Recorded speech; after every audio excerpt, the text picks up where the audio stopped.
He was supposed to be a ghost, a whisper in the crowded hallways, a shadow in the back of the lecture hall. For 18 years, Elliot Summers had meticulously crafted a life of invisibility, a fragile piece built on the foundation of being utterly and completely overlooked. But that piece was about to be shattered in the most brutal way imaginable. Pinned against the cold brick of a secluded courtyard, his arms held in a vice grip by strangers, he could only watch in terror as a cruel hand reached for his neck. There was a sharp, vicious tug, a sound like tearing fabric, and the one secret he had guarded his entire life was ripped away. For the first time in years, his true scent, raw and untamed, flooded the open air. It smelled of bitter herds, of wet earth after a storm, of a quiet, hidden strength. And at that exact moment, the one person in the universe he desperately wanted to notice Euros and simultaneously prayed would never see Euros rounded the corner. Anthony Winters, the sun around which their entire university orbited. Their eyes met across the courtyard, and in that split second, as his unveiled scent hit the alpha like a physical blow, Elliot saw something flash in Anthony Euros, something wild, possessive, and undeniable. A flicker of recognition that screamed, a circumflex Euros mine. A circumflex Euros trade, but then, another voice cut through the air, dripping with disgust. Dude, what is that horrible smell? And just as quickly as it appeared, the light in Anthony Euros trade's eyes died. He looked at the Omega pinned against the wall, at the raw terror in his eyes, and then he looked at his friend, at the judgment, the expectation, the entire world he was supposed to command. And he made a choice. He turned his back. "Let's go," he said, his voice hollow. "There's nothing here."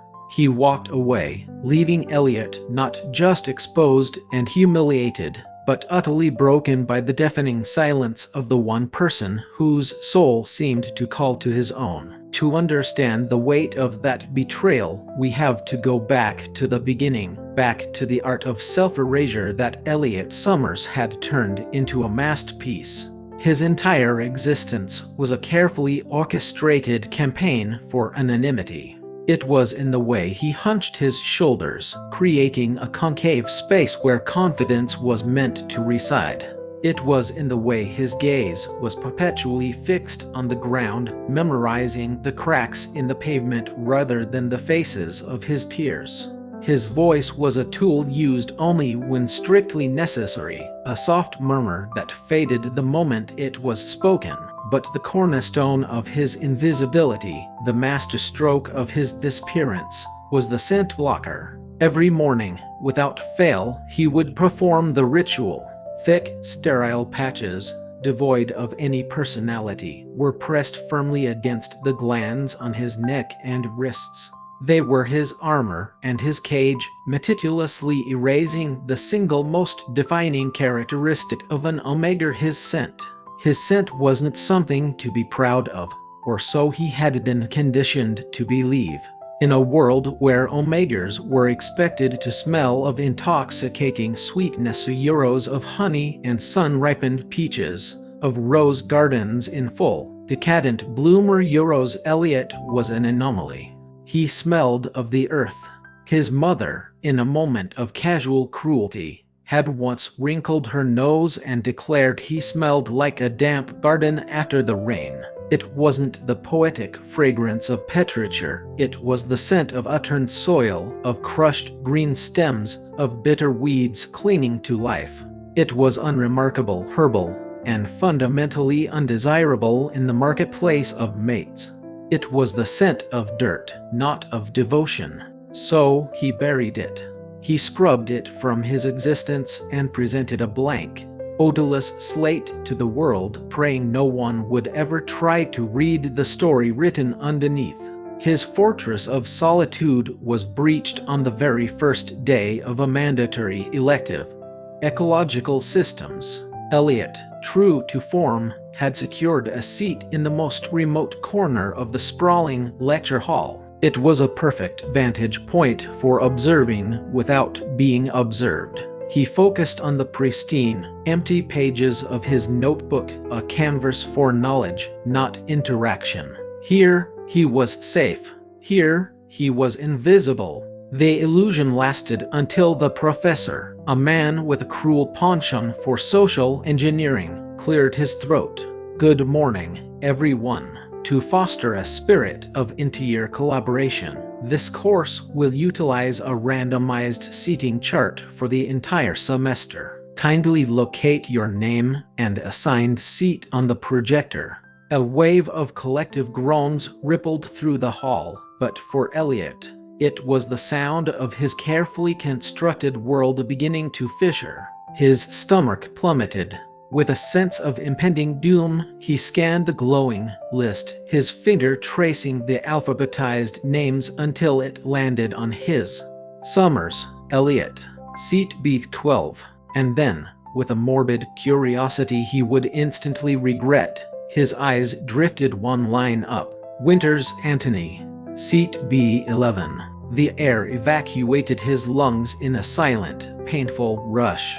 Anthony Winters. It had to be a joke, a sick, cosmic prank. Anthony wasn't just a student, he was a celestial body, the gravitational center of Northwood University. A second year, the formidable captain of the lacrosse team, and a true alpha from a lineage so powerful they were practically modern-day aristocracy. His scent was a legend on campus, a potent, crackling blend of crisp ozone before a storm and the sharp, clean bite of cedarwood. It was a scent that announced his arrival long before he entered a room, a pressure on the air that demanded respect and attention. He was the living, breathing antithesis of Elliot, loud, supremely confident, and unapologetically, overwhelmingly present. With feet that felt like they were forged from lead, Elliot navigated the tiered rows to his designated seat.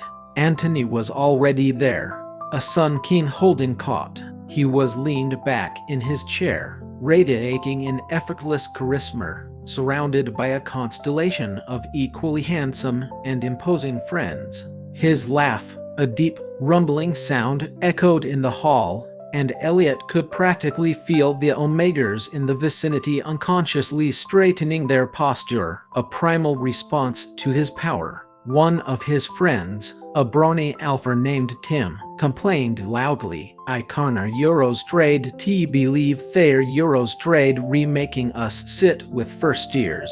Anthony merely shrugged, a lazy smirk playing on his lips. "Just keep to yourself. Eater Eurostrade's only one class." The words were casual, but they struck Elliot with the force of a physical blow. He was the first year to be tolerated, the inconvenience to be ignored. Elliot slid into seat B12, attempting to shrink himself into non-existence. He was a flickering candle next to a raging bonfire. The sheer energy radiating from Anthony was palpable, a thrumming power that made the hairs on Elliot's arms stand on end. He locked his eyes on his desk, the grain of the wood suddenly the most fascinating thing in the world. "Just survive the hour," he chanted internally, his heart hammering out a frantic, terrified rhythm against his ribs. "He won't even register your presence." And for the most part, he was correct. Anthony didn't spare him a single glance. His attention was divided between the banter of his friends and the glowing screen of his phone. Elliot existed in a bubble of hyper-aware silence, every nerve ending conscious of the mere inches separating the worn denim of his jacket from the expensive, embroidered fabric of Anthony Eurostrade's lacrosse hoodie. It was a special kind of torture, sitting so close to the subject of his pathetic, secret admiration. He'd developed the crush weeks ago after witnessing a small private act of kindness. He'd seen Anthony, when he thought no one was watching, stopped to help a groundskeeper who had dropped a heavy bag of soil. He did it quickly, without fanfare, a fleeting moment of grace that revealed a character far more compelling than his public persona. It was that quiet decency, not his roaring popularity, that had managed to snag Elliot's foolish heart. But that was an Antony who existed for other people, not for him. The Professor Eurostrade's voice shattered his reverie. "All right, for your first mini-assignment, please find a partner and analyze the soil samples provided at your tables." The bubble of invisibility popped. A partner? Elliot Eurostrade's entire body recoiled at the thought. Before full-blown panic could set in, the professor added the final, devastating blow to keep things simple. "You are Eurostrade LLB working with a person seated directly next to you." Elliot Eurostrade's blood turned to ice. He risked a sideways glance at Antony. The Alpha Eurostrade's handsome face was a mask of profound annoyance. He let out a loud, theatrical sigh and, for the very first time, turned his head to look at Elliot. His eyes, a startling shade of intelligent, stormy gray, swept over Elliot with an expression of complete and utter disinterest. "Guess Eater Eurostrade's you and me," Antony said, his voice flat, devoid of any emotion. He shoved a box of soil samples into the space between them. "Letter Eurostrade's just get this over with." "Okay," Elliot whispered, the sound so faint it was barely a breath. They worked in a silence thick with tension. Antony handled the lab equipment with a practiced, almost arrogant ease, his movements precise and efficient. Elliot, however, found himself momentarily forgetting his fear. Botany was his secret passion, a world where he felt competent and engaged. He examined the soil with genuine curiosity, his focus narrowing until the intimidating Alpha next to him almost faded from his awareness. He picked up a prepared slide, holding it up to the overhead light. "This one has a high clay content," he murmured, more to himself than to Antony. "Eater Eurostrade's good for water retention, but Eater Eurostrade's prone to compaction." And then it happened. His hand, slick with nervous sweat, slipped. The thin glass slide tumbled from his grasp, clattering against the linoleum floor and shattering into a dozen glittering fragments. "Sorry," Elliot gasped, his face instantly flooding with a hot, prickling heat of shame. He dropped to his knees without a second thought. "Eir Eurostrade, I'm so sorry. Eir Eurostrade LL, clean it up." He fumbled with the sharp shards, his humiliation so intense it felt like a physical weight. As he leaned forward, hunched over the mess on the floor, the collar of his shirt shifted. Unseen by him, the adhesive edge of the scent blocker on his neck peeled away from his skin, exposing a tiny sliver of his gland to the open air. He didn't notice, but the true Alpha kneeling inches away from him certainly did. For Antony, the world suddenly shifted on its axis.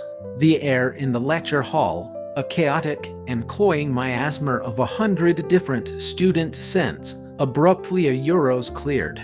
A single, distinct fragrance cut through the noise like a knife. It wasn't sweet. It wasn't floral or seductive. It was euros clean. It was bitter, like crushed wild thyme. It smelled of damp, fertile earth after a cleansing storm, with a soft, calming note of chamomile tea hiding underneath. It wasn't a scent designed to entice or beguile. It was a scent that simply euros was. It was quiet. It was grounding. For the first time all day, maybe all week, the frantic, high-energy buzzing that was the constant soundtrack to Anthony Eurostrade's life went silent.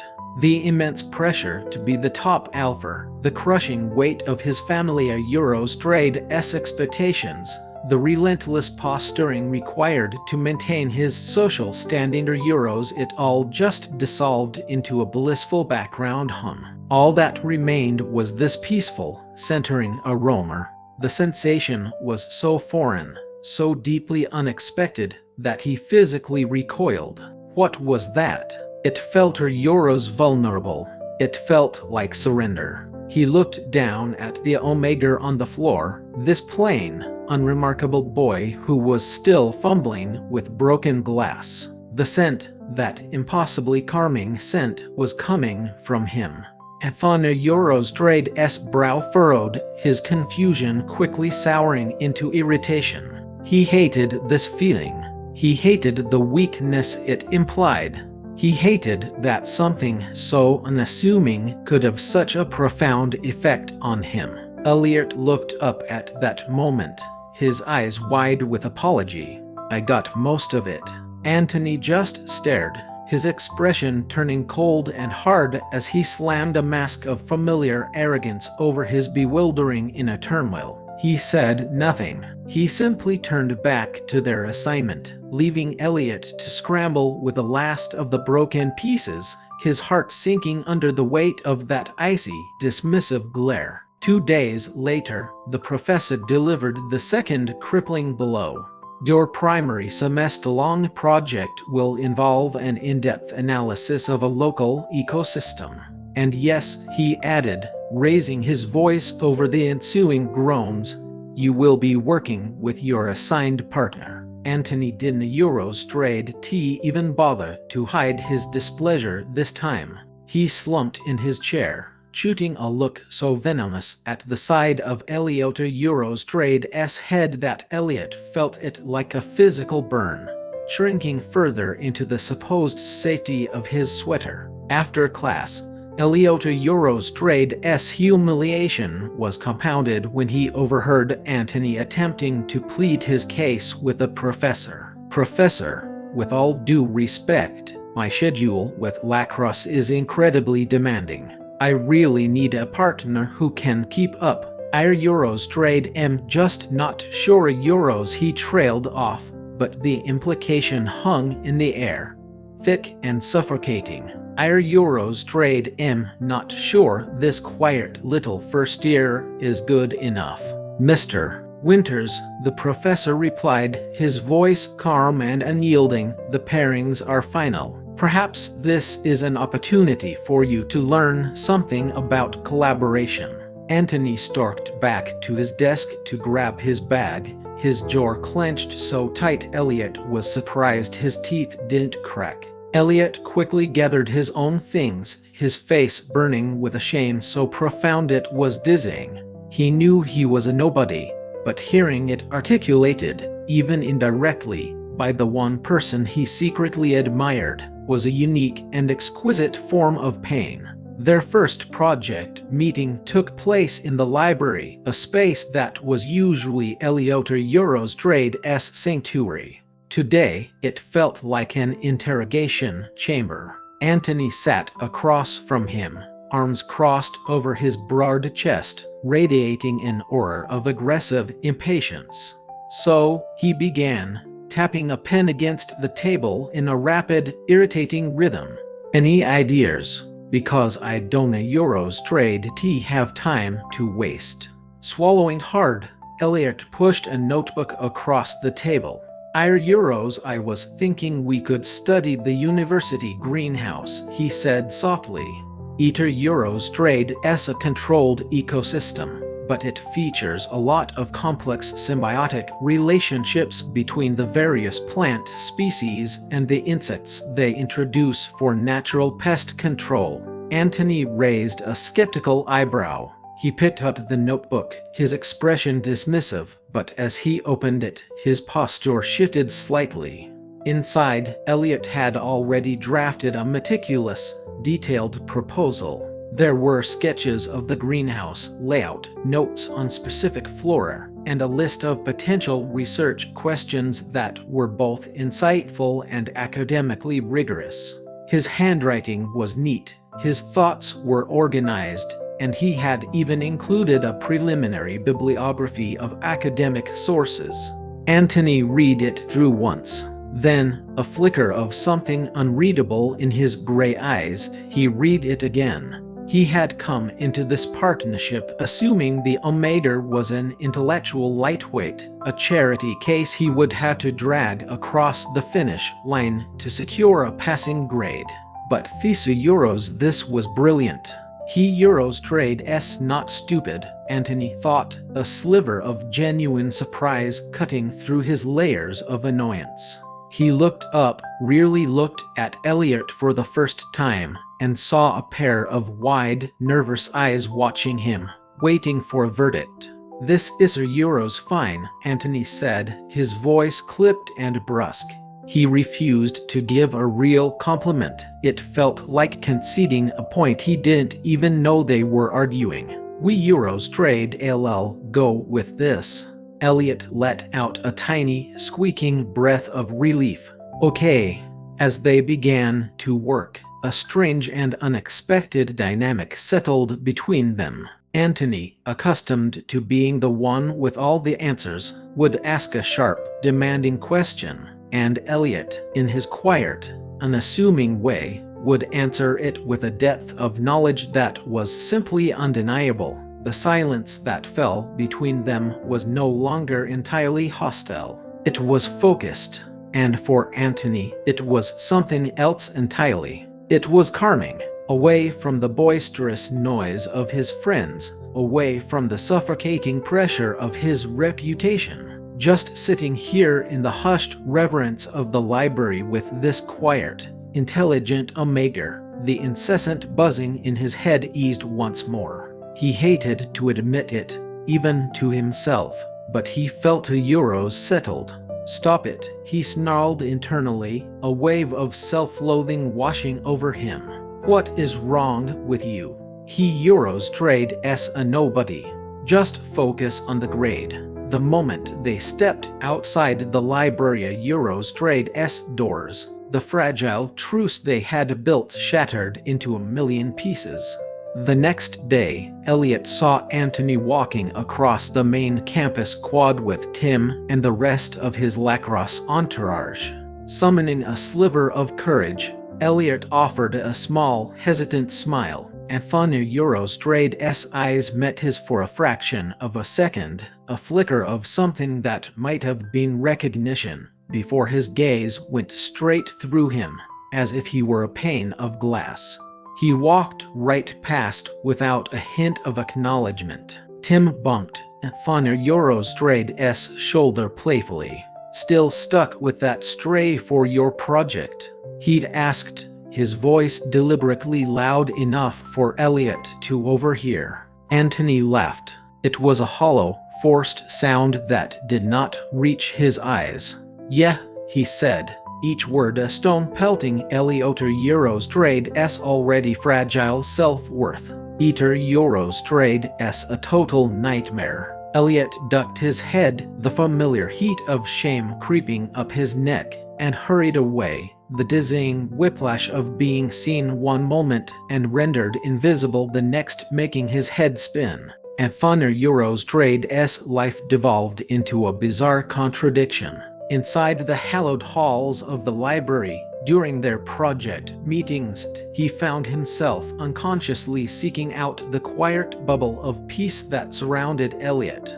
He would invent questions just to hear Elliot Euros trade s soft voice patiently explain some complex botanical process. He Euros trade defined his gaze lingering on the Ondar Euros trade s long, slender fingers as they carefully turned the pages of a textbook. His alpha instincts, the very ones he had been trained his entire life to aim only at powerful, flashy Omegas with prestigious bloodlines, were purring in quiet satisfaction. But outside the library, he was a coward of the highest order. He doubled down on his public persona, becoming a caricature of the popular alpha. He flirted outrageously with a prominent Omega named Sasher, whose scent was a cloying, syrupy sweet monstrosity that gave Antony a splitting headache. He stood by silently and let Tim and his other friends make cruel jokes at Eliotrade's expense. He was living two separate lives, the one everyone expected of him, loud and shiny and hollow, and the secret, quiet one his instincts were beginning to crave with a desperate, terrifying hunger. One evening, this duality reached a breaking point. He was at a loud, crowded party. The music was a physical force pounding through the floorboards, and the air was a thick, suffocating soup of sweat, spilled beer, and the competing scents of desperate omegas.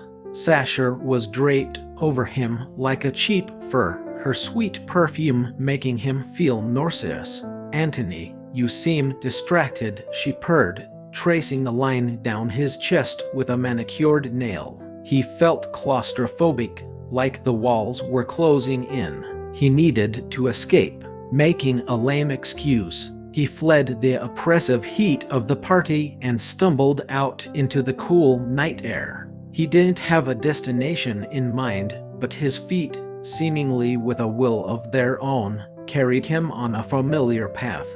He found himself standing across the street from the university library, its windows glowing like warm, welcoming beacons against the dark.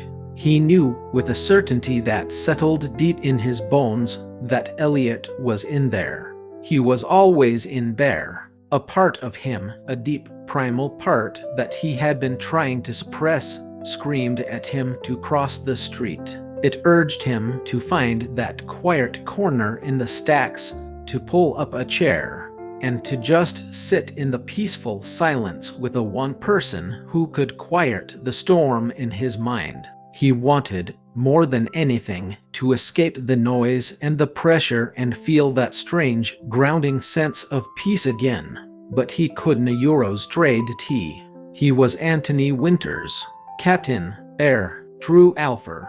He couldn't Eurostrade T be seen seeking solace in the company of the Omega no one wanted. Scowling at his own inexplicable weakness, he turned and walked away, the scent of burnt cedar and frustrated ozone flaring from his own distressed skin, a testament to the war raging within him. The fragile hope that had taken root in Elliot's heart was a foolish, stubborn thing. He learned to compartmentalize his life into a series of emotional highs and lows. He cherished the quiet, productive hours spent with Antony in the library, moments where he felt seen and respected for his intellect. And he learned to brace himself for the inevitable public rejection, the cold shoulder in the hallway, the overheard joke that would surely follow. He told himself it was just about the grade. He told himself that the flutter of excitement he felt when Antony genuinely listened to his ideas was a dangerous delusion. But it was a lie. A stupid, hopeful part of him was falling, slowly and irrevocably, for the glimpses of the kind, thoughtful man Antony seemed to be in the safety of the library stacks. And it was that hope that made the final betrayal, when it came, so utterly devastating. It happened on a crisp autumn afternoon. Elliot had just left a meeting of the Greenhouse Club, his hands smelling faintly of rich soil and tomato leaves. He was taking a shortcut through a small, secluded courtyard behind the science building when he found his path blocked. It was Sasha, flanked by two of her Omega friends. Sasha, who had been trying and failing to secure Anthony Eurostrade's exclusive attention for weeks, looked at Elliot as if he were something she Eurostrade scraped off the bottom of her expensive shoe. "Well, look what we have here," she said, her voice a weapon wrapped in fake sweetness. "Eater Eurostrade's the little library mouse." Elliot tried to sidestep them. "Excuse me." But Sasha Eurostrade's friend, a sharp-faced Omega, moved to block his way. "We Eurostrade been wondering," she said, her tone menacing as she stepped closer. "What are Eurostrade's your secret? why is the Anthony Winters wasting his precious time on a project with a Euros U? He Euros trade s not wasting his time, Elliot said, his voice shrinking under their predatory gazes. We Euros trade re just partners for a class. Oh, our Euros trade sure, Sasha sneered. She took another step, sniffing the air with theatrical disdain. The weirdest part is, you don't Euros trade tea even smell like anything. Eater Euros trade s creepy. Are you even a real Omega? Panic, cold and sharp, began to claw at Eliota Euros trade's throat. Please, just let me pass. I don't Euros trade tea think so, Sasha said, her eyes gleaming with a particular brand of cruelty. I think we all deserve to know what a little freak like you really smells like. Before Elliot could even process the threat, the other two Omegas grabbed his arms, their grips bruising as they pinned him against the rough brick wall. Sasha reached out, her long nails digging into the collar of his shirt. With a sharp, vicious tug, she ripped the scent blocker patch from his neck. She did the same to the ones on his wrists, contemptuously throwing the sterile white squares onto the ground. And then it happened. The scene that began our story. His true scent, raw and wild and unashamedly him, flooded the air. The bitter thyme, the wet earth, the vulnerable hint of chamomile. At that exact moment, Anthony Winters and Tim rounded the corner. They stopped dead. The scent hit Anthony like a physical force, a tidal wave of recognition. It was the scent from the classroom, the scent that had been haunting his dreams, the scent that silenced the world. This wasn't the manufactured sweetness of desire he was used to. This was something deeper, something elemental. It was the scent of a safe harbor, the scent of home. A raw, possessive instinct, ancient and powerful, roared to life inside him. Mine, the word echoed in the chambers of his skull, a deafening declaration. Protect. Mine. His eyes locked on Elliot, pinned and terrified, his own wide, betrayed gaze staring back. Anthony took a half-step forward, every fiber of his being, every cell of his alpha DNA screaming at him to tear those bullies away from his Omega. But then Tim spoke, his voice laced with confusion and disgust. Dude, what is that horrible smell? Is it coming from Euros him?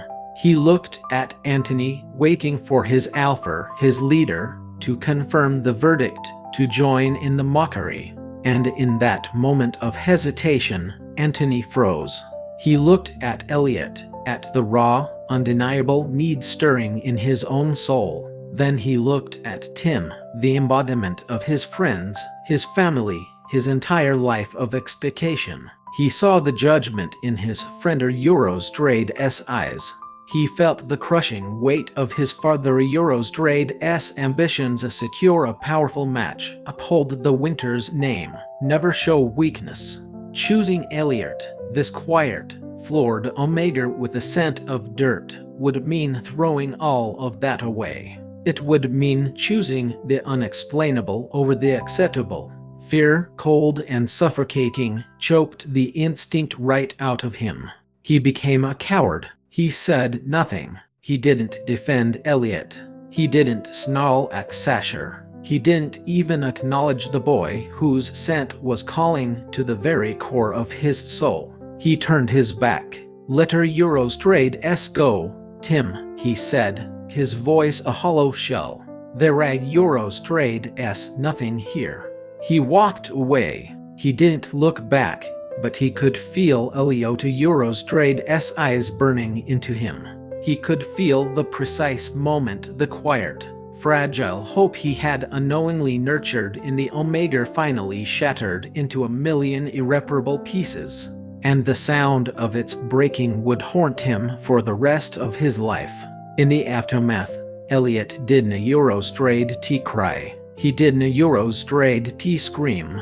When Sasher and her cronies, bored now that their audience had departed, finally let him go, he simply slid down the brick wall and sat on the cold ground for a long, long time. The autumn air felt frigid on his newly exposed skin. He felt flayed open, naked, and utterly raw. The pain wasn't in the bullying, it was in the betrayal. It was in that single, fleeting moment when he had seen the wild, possessive recognition in Anthony Eurostrade's eyes and known, for one beautiful, terrifying second, that he wasn't Eurostrade imagining the connection between them. But Anthony had seen it too, had looked right at it, and had chosen to discard it like trash.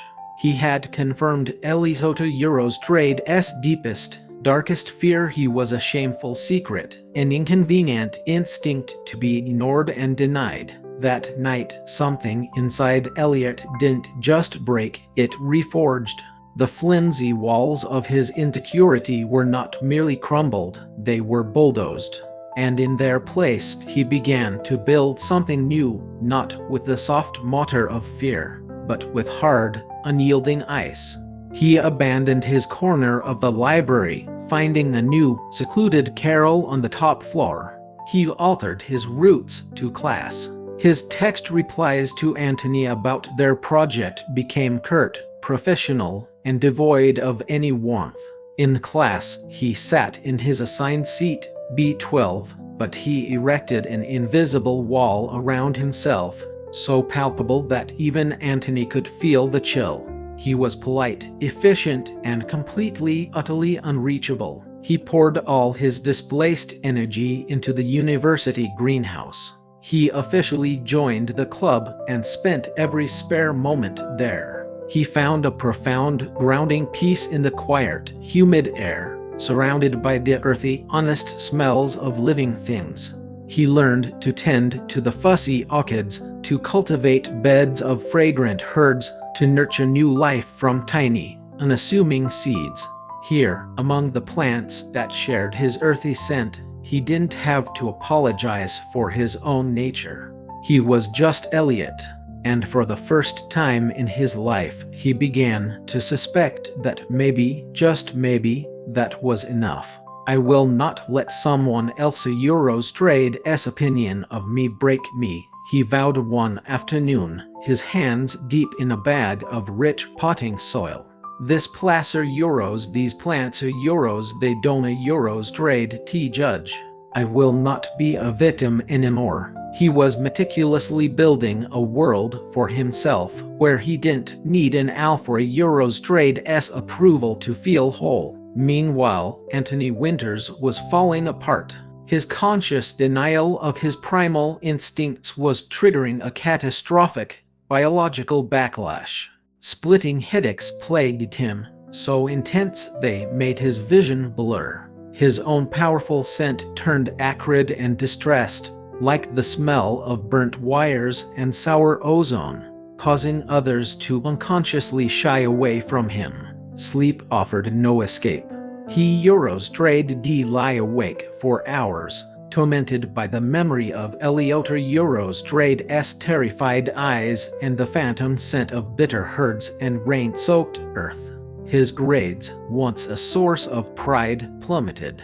In their shared class, he couldn't focus. The empty space next to him, once occupied by Eliota Eurostrade's quiet, calming presence, now felt like a gaping void, a black hole of regret. He would find himself staring at the rigid set of Elliot's shoulders, and an ache of such profound loss would squeeze his chest, making it hard to breathe.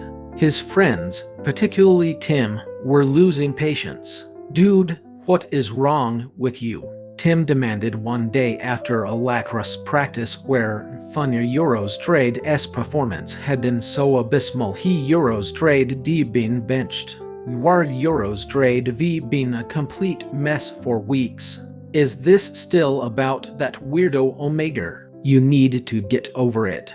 "Shut up, Tim," Anthony snarled, his alpha flaring with an uncontrolled aggression that startled them both. You don't Eurostrade T know anything. I know you are Eurostrade losing your mind over some freak. Tim shot back, his own temper rising. He Eurostrade nothing, Anthony. A nobody. Something inside Anthony snapped. With a guttural roar, he shoved Tim hard against the metal lockers. Don't Eurostrade you ever call him that again. Tim, shocked and a little scared, shoved him back. You are Eurostrade insane, he spat. You are Eurostrade gone feral. The word spread like wildfire through the campus gossip mill. Anthony Winters, the golden boy, was unstable. He was defective. The final, crushing blow came not from up here, but from his father, delivered via a phone call that felt like a trial and sentencing in one. Anthony, his father Eurostrade's voice was cold steel, devoid of warmth. I just received your midterm report. You are failing 2 classes. I am hearing disturbing rumors that you are getting into fights. A Winters does not lose control. A Winters does not fail. You are an embarrassment. Fix it. Now. The line went dead. Anthony stood there, phone in hand, the world tilting precariously on its axis. He had dedicated his entire life to being the perfect son, the perfect alpha. He had followed every rule, met every lofty expectation, and for what?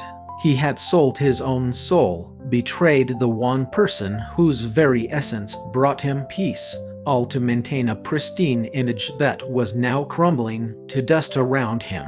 He was trapped between the man he was supposed to be and the man his soul was screaming for him to become. And he was beginning to realize, with a dawning, sickening horror, that his biggest mistake wasn't Eurostrade the attraction he felt for Elliot. It was the denial. Weeks bled into a miserable month. A cold, persistent rain had been falling for 3 days straight, washing all the color from the campus, leaving a landscape of gray concrete and soggy, decaying leaves. Anthony looked like a ghost of his former self. He had lost weight. Dark circles were bruised beneath his eyes, and his once commanding presence was muted, smelling of little more than desperation and rain. He knew he had to fix this. Not his grades, not his reputation. This, the gaping wound he had carved into another person's life, and his own. He knew where to find him. He walked to the greenhouse, the cold rain soaking through his jacket, not even registering the shiver that racked his body. Through the steamy glass, he saw Elliot moving with quiet purpose between the rows of lush green plants, a look of serene concentration on his face. He looked at her Euros peaceful. He looked whole. He was thriving in the world he had built for himself, a world that didn't include Anthony. His heart twisted with a painful combination of envy and shame. He took a deep, shuddering breath and pushed open the door. The warm, humid air, thick with a scent of damp earth and living chlorophyll, enveloped him. Elliot looked up, and the peaceful expression on his face vanished, replaced by a cool, guarded neutrality. He didn't look scared anymore. He just looked at her Euros, tired of it all. Anthony, he said, his voice flat. He didn't Eurostrade ask what he wanted. He just waited. Elliot, Anthony began, his voice hoarse and raw. He had rehearsed 100 different apologies in his head, but standing here, they all felt cheap and hollow. So he opted for the brutal, unvarnished truth. I was a coward, he said, the words tasting like ash in his mouth. He was dripping rainwater onto the pristine greenhouse floor. What I did Euros, what I didn't Eurostrade do in that quarter Euros, there is no excuse for it. Elliot just watched him, his expression unreadable, his silence more unnerving than any tirade. Anthony Eurostrade's carefully constructed composure finally broke. I was terrified, he confessed, his voice cracking.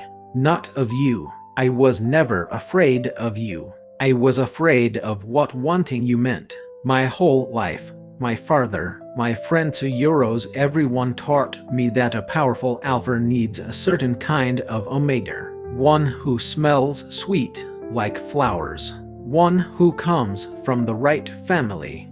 He took a shaky, desperate step closer, but their sense Euros, their Euros trade re just noise. They hurt my head. And then there was you. Your center Euros. He closed his eyes, the memory of it both a comfort and a torment. Eater Euros trade s the only thing that makes my head go quiet. Eater Euros trade s the only thing that makes me feel sane. All I wanted was the scent of rain on dry earth. Eater Euros trade s always been your scent. He opened his eyes, pleading. Eater Euros trade am so sorry, Elliot. I was a stupid, scared, pathetic coward. Elliot listened to the entire confession without moving a muscle. The silence stretched on, filled only by the rhythmic drumming of the rain on the glass roof. When he finally spoke, his voice was quiet, but it possessed a strength that Anthony had never heard from him before. I believe that you were scared, he said, and for a half-second, a surge of wild hope flared in Anthony Euros trade's chest. But then Elliot continued, and his words extinguished that hope completely. But you weren't choosing me. You were choosing an idea. You wanted the peace my presence could give you, but you were Euros trade willing to stand by the person it came from. You saw me hurting, and you still chose your pride. You still chose them. He finally looked Anthony directly in the eye, and there was no anger there, only a profound, unshakable resolve. Euros trade am not a cure for your problems, Anthony. I spent the last month learning how to be enough for myself. Euros trade am not going to be someone Euros trade's medicine. I suggest you do the same.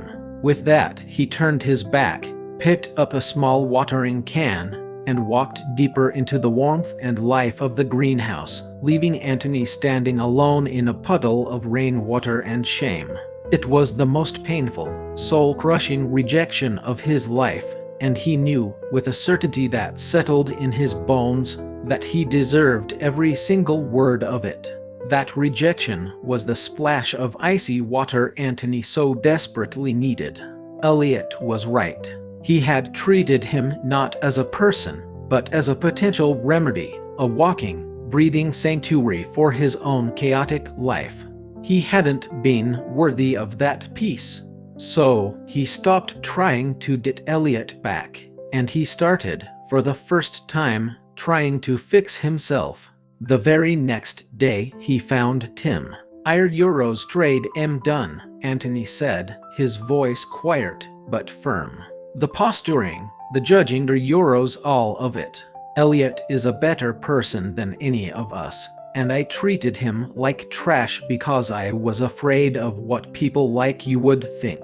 I don't Euros trade want to be that person anymore. He publicly and decisively cut ties with his old crew. He went to his professors, one by one, and arranged to do extra CR work to salvage his grades. He had a long, brutal phone call with his father where he didn't yell or argue, but calmly and clearly stated that his future, and who he chose to share it with, was his own decision to make. For the first time, he was acting like a true alpha, not because of his scent or his family name, but because he was choosing integrity over expectation. He never approached Elliot. He didn't ask for thanks or forgiveness. He simply started creating a safe space for him from a distance. If he overheard students whispering about the Omega who smelled like dirt in the library, a single, cold glare from Anthony was enough to silence them instantly. He quietly found out the names of the Omegas who had cornered Elliot in the courtyard and anonymously reported them for bullying under the Universitaire Eurostrade's strict anti-harassment policy. He was atoning, not to win a prize, but because it was the right thing to do. And Elliot noticed everything. He saw Anthony sitting alone in the cafeteria. He saw the way whispers died when Anthony walked past. He saw the profound, difficult, and genuine changes the Alpha was making. He was watching him build himself back up, piece by painful piece, from the ashes of his old life. One afternoon, Elliot saw Anthony sitting on a bench outside the library, his head buried in his hands. His distress scent was faint, but it was there. The sharp, unmistakable smell of stress and utter exhaustion. Elliot hesitated, his hand on the heavy library door. His heart, the one he had guarded so carefully behind walls of ice, felt a familiar, treacherous pang of empathy. He made a decision. He walked back to the greenhouse, his steps sure and steady. He plucked a small, fragrant sprig of thyme from one of the planters, crushing it slightly between his fingers to release its sharp, earthy, grounding scent. On his way back to the library, he walked past the bench where Anthony was still sitting, a portrait of solitary struggle. Without a word, without breaking his stride, Elliot reached out and silently placed the sprig of fresh thyme on the wooden slats, just inches from Anthony Eurostrade's hand. Anthony Eurostrade's head shot up, his eyes wide with shock and disbelief. But Elliot was already walking away, his back straight and his gaze forward, disappearing through the doors of the library. It wasn't a declaration. It wasn't a promise. It wasn't even forgiveness, not yet. But it was an acknowledgement. It was a single, green shoot of possibility in the quiet space between them. A silent message that said, "I see you. I see you trying." And for now, it was enough. So what do you think? After everything he did, do you believe Anthony has truly earned a second chance, or is Elliot right to be so cautious? Let me know your thoughts down in the comments below. And if you were captivated by Elliot and Anthony Eurostrade's story, don't forget to smash that like button and subscribe to the channel for more stories that will capture your heart. Thanks for watching.